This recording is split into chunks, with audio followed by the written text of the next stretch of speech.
ಇವತ್ತು 11 ಗಂಟೆಗೆ ಕೂಡ ಮೀಟಿಂಗ್ ಕೂಡ ಇದೆ. ಏನೆಲ್ಲ ಚರ್ಚೆಗಳಾಗ್ಬೋದು? ರೀಶಫಲ್ ಆಗುತ್ತಾ ಅಥವಾ ನಾಯಕತ್ವನೇ ಬದಲಾವಣೆ ಆಗುತ್ತಾ? ಏನಾಗ್ಬೋದು ಮೇಡಮ್? ಈಗ ಗೊಂದಲಗಳ ತೆರೆ ಬೀಳುತ್ತಾ ಇವತ್ತು? ಗೊಂದಲಗಳೆಲ್ಲ ಏನಿಲ್ಲ. ಇದು ಒಂದು ವ್ಯಯಮಾನ. ಎಲ್ಲ ಒಂದು ಸರ್ಕಾರ ಯಾವುದೇ ಪಕ್ಷ ಬಂದಾಗೂ ಈ ಎಕ್ಸರ್ಸೈಸ್ ನಡೀತಾನೆ ಇರ್ತದೆ. ಆಕಾಂಕ್ಷಿಗಳು ಎಲ್ಲ ಹಂತದಲ್ಲೂ ಇದ್ದೇ ಇರ್ತಾರೆ.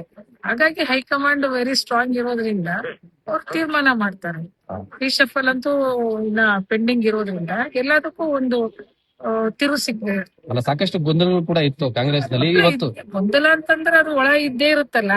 ಅಧಿಕಾರ ಅಂತಂದಾಗ ಒಂದೊಂದ್ಸರಿ ಮೂರ್ ಮುಖ್ಯಮಂತ್ರಿಗಳನ್ನ ಒಂದೇ ಟರ್ಮ್ ಅಲ್ಲಿ ನಾವು ನೋಡಿದೀವಿ 5 ವರ್ಷ ಒಳಗಡೆ.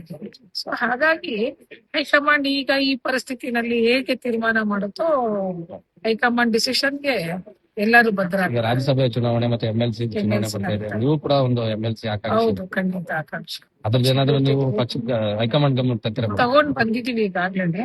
ನಾವು ದುಡ್ದಿದೀವಿ, ನಮ್ಗೊಂದು ಅವಕಾಶ ಮಾಡ್ತೀವಿ ಪಕ್ಷದ ಪರವಾಗಿ ಅಂತ ನಾವು ಹೇಳ್ತೇವೆ. ನಮ್ಮಲ್ಲೆಲ್ಲ ಇದು ಎಲ್ಲ ಸರಿ ಇದೆ ಅಂತ ಅದನ್ನೇ ಒಂದು